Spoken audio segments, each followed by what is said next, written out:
السلام علیکم دوستوں، آج آپ لوگوں کے سامنے شب قدر کی رات کیسے گزاریں اور شب قدر کی رات کی فضیلت و برکت کا مکمل بیان مفتی سید امین القادری صاحب کے ویڈیو کے مادھیم سے پیش کر رہا ہوں، جسے آپ لوگ ضرور سنیں۔ میرے آقا صلی اللہ علیہ وسلم کے پیارے دیوانوں، تو شب قدر اس لیے ہے تاکہ ہم اللہ کے بندوں کی خدمت کریں، ساتھ ہی ساتھ عبادت بھی کریں۔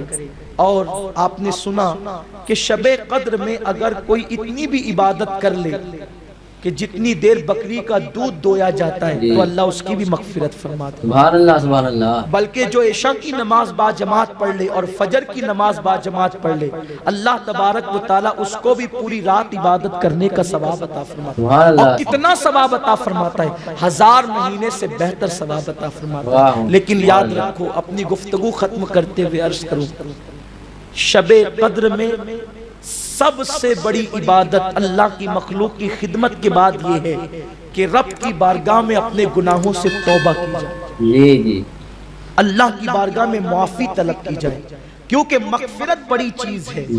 جس کو مغفرت مل گئی اس کو خیر کثیر مل گیا، اس کو بڑی نعمت مل گئی۔ اس لیے اللہ کی بارگاہ میں گڑ گڑاؤ، رو، احساس کرو کہ اللہ تبارک و تعالی ہم سب کی مغفرت فرمائے، ہم سب کی بخشش فرمائے، ہمیں نجات کا پروانہ عطا فرمائے۔ کیونکہ اللہ رب العزت کا اعلان ہے، سبقت رحمتی علی غضبی، کہ میری رحمت میرے غضب پر سبقت لے گئی ہے۔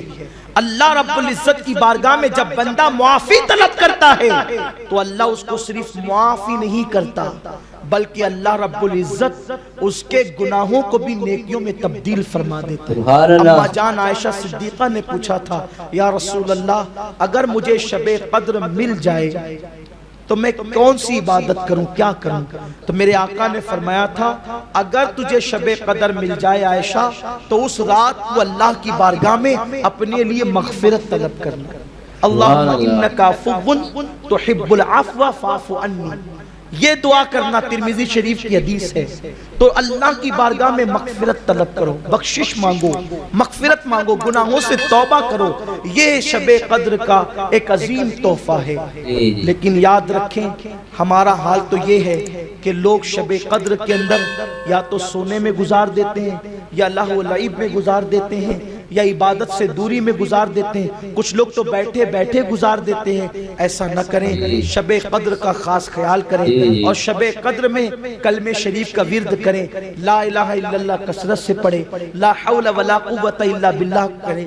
اب عوام بہت کنفیوز ہوتی ہے کہ شب قدر ہے کون سی رات؟ 21 ہے، 23 ہے، 25 ہے، 27 ہے، 29 ہے۔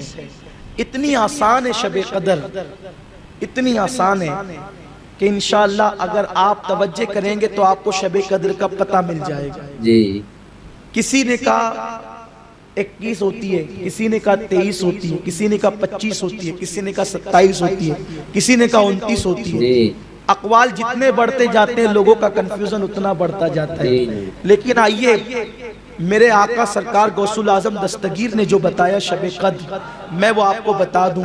سرکار غوث پاک فرماتے ہیں، جس دن تو دل کی گہرائی سے اللہ کی عبادت کر، جس دن تو دل کی گہرائیوں سے، جس شب تو دل کی تہ سے اخلاص کے ساتھ اللہ کی عبادت کر، بس وہی رات تیرے لیے شب قدر۔ شب قدر کیا ہے؟ جس رات تو نے دل سے اللہ کو پکار لیا وہی تیرے لیے شب قدر ہے۔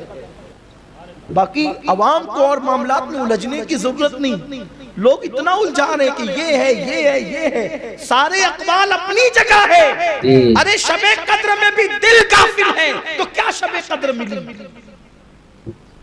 سرکار غوث پاک فرماتے ہیں، جس دن تیرا دل حاضر ہے اور خلوص دل سے تو اللہ کو پکار رہا ہے، تجھے شب قدر مل گئی۔ سبحان اللہ۔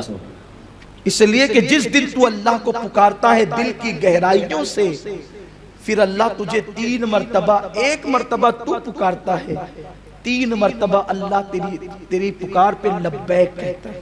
سبحان اللہ، سبحان اللہ۔ اسی لیے تو حضرت امام زین العابدین جب حج کا احرام باندھتے ہیں تو پہلی مرتبہ لبیک کہتے ہیں تو بے ہوش ہو کر زمین پہ گر جاتے ہیں۔ دوسری مرتبہ لبیک کہتے ہیں پھر بے ہوش ہو کے زمین پہ گر جاتے ہیں، تیسری مرتبہ لبیک کہتے ہیں پھر بے ہوش ہو کے زمین پہ گر جاتے ہیں۔ لوگ کہتے ہیں آپ پوری لبیک ہی نہیں پڑھ پا رہے ہیں۔ لبیک اللہم لبیک لبیک لا شریک لک لبیک ان الحمد والنعمت لک والملک لا شریک لک۔ یہ پوری لبیک ہے لیکن وہ پڑھ نہیں پا رہے۔ لبیک کہتے ہیں زمین پہ گر کے بے ہوش ہو جاتے ہیں۔ کون؟ سید العابدین، زین العابدین، کریم ابن کریم، سید ابن سید، سخی ابن سخی، ولی ابن ولی، علی ابن علی۔ ان کا نام بھی علی، ان کے دادا کا نام بھی علی۔ اس قدر عبادت گزار ہیں کہ روزانہ 1000 رکعت نفل نماز پڑھتے ہیں امام زین العابدین۔ اسی لیے ان کو سید سجاد کہا ہے، یعنی سجدہ کرنے والوں کا سردار۔ لوگوں نے کہا آپ لبیک ہی نہیں پڑھ پاتے، بے ہوش ہو جاتے ہیں۔ ارشاد فرمایا تمہیں پتہ ہے جب بندہ خلوص سے لبیک پڑھتا ہے تو اللہ 3 بار اس کے جواب میں کہتا ہے لبیک و سعدیک، میں بھی حاضر، تو حاضر ہے تو میں بھی حاضر ہوں، اور میں نے تجھے نیک کیا، تجھے برکت والا کیا۔ اور جب بندہ زبان سے لبیک کہتا ہے اور دل سے نہیں کہتا ہے تو جواب آتا ہے لا لبیک لا سعدیک، کہ میں تیرے لیے نہیں ہوں اور میں نے تجھے بدبخت کر دیا۔ کب؟ جب لبیک پڑھی جاتی ہے اور دل حاضر نہیں ہوتا۔ اب شب قدر تو مل گئی لیکن دل ہی حاضر نہیں ہے۔ صلاۃ التسبیح پڑھی جا رہی ہے، دل ہی حاضر نہیں ہے۔ نوافل پڑھی جا رہی ہے، دل ہی حاضر نہیں ہے۔ تسبیح پڑھی جا رہی ہے، دل ہی حاضر نہیں ہے، تو بتائیں پھر شب قدر کی برکتیں کیسے ملے گی؟ شب قدر کی برکتیں تو ان لوگوں کو نصیب ہوگی جن لوگوں کے قلوب حاضر ہے، دل حاضر ہے، جو اخلاص کے ساتھ اللہ کی عبادت کریں، جو رو رہے گڑ گڑا رہے ہیں۔ اللہ اکبر۔ میرے آقا صلی اللہ علیہ وسلم فرماتے ہیں اللہ کو تمہارا رونا بہت پسند ہے۔ جب اللہ کی بارگاہ میں حاضر ہویا کرو تو گڑ گڑایا کرو، رویا کرو۔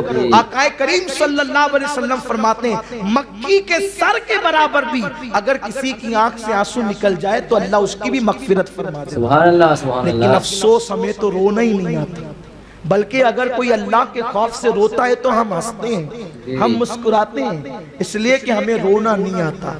دوست تو اگر ناراض ہو جائے تو ہم روتے ہیں، بھائی اگر روٹ جائے تو ہم روتے ہیں، گھر سے نکال دیا جائے تو روتے ہیں، بچہ مر جائے تو روتے ہیں، کاروبار میں نقصان ہو جائے تو روتے ہیں، لیکن ہم اللہ کے لیے نہیں روتے۔ اما جان عائشہ صدیقہ فرماتی ہے میں نے اپنے کانوں سے حضور سید عالم سے سنا ہے، آقا کریم علیہ السلام فرماتے ہیں جو اللہ کو منانے کے لیے اپنے گناہوں کو یاد کر کے روتے ہیں اللہ ان لوگوں کو بغیر حساب و کتاب جنت عطا فرمائے گا۔ لیکن ہائے افسوس ہمیں رونا نہیں آتا۔ سحری کا وقت ہم نے قہقہوں میں گزار دیا، افطار کا وقت تو قہقہوں میں گزار دیا، رمضان شریف کا آخری عشرہ آیا تو اب اس کو ہم بازاروں کی زینت میں گزار دیتے ہیں، بازاروں میں خریداری کے لیے گزار دیتے ہیں۔ کون روئے گا ہمارے حال پر؟ کون روئے گا ہمارے اعمال پر؟ کون روئے گا ہماری آخرت کے حوالے سے؟ یاد رکھیں اللہ کے خوف سے تو پتھر بھی رویا کرتے ہیں۔ جی جی اللہ کے خوف سے تو پتھر بھی رویا کرتے ہیں۔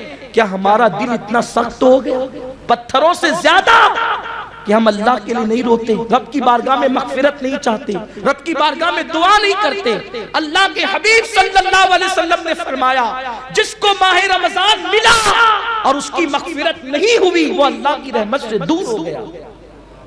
ماہ رمضان تو مل گیا، کیا مغفرت بھی مل گئی؟ کیا بخشش بھی مل گئی؟ کیا نجات بھی مل گئی؟ بتاؤ اگر نہیں ملی تو یہ قہقہے کیوں ہے؟ یہ وقت کی بربادی کیوں ہے؟ شب قدر تلاش کرنے کا شوق کیوں نہیں ہے؟ اب ہمارے پاس چند دن بچے ہیں، کاش کہ ہم اس کا احساس کر لیں، کاش کہ ہم اس کو غنیمت جان لیں، اس لیے کہ کل کا دن جمعۃ الوداع ہے، ماہ رمضان شریف کا اس سال کا آخری جمعہ ہے، پھر پتہ نہیں آئندہ سال ماہ رمضان شریف تو ضرور آئے گا، پوری رعنائیوں کے ساتھ آئے گا، پوری برکتوں کے ساتھ آئے گا، لیکن اس میں ہم رہیں گے یا نہیں رہیں گے کوئی گارنٹی نہیں، اس لیے کہ پچھلے سال جو تھے اس سال وہ نہیں ہے، پچھلے سال جو ہماری محفلوں کی زینت بنتے تھے اس سال وہ نہیں ہے۔ کہیں ایسا تو نہیں کہ ہم بھی نہ ہو سکیں گے، ہم بھی نہ رہ سکیں گے؟ اس لیے اللہ کی بارگاہ میں دعا کرو اللہ بار بار ماہ رمضان شریف عطا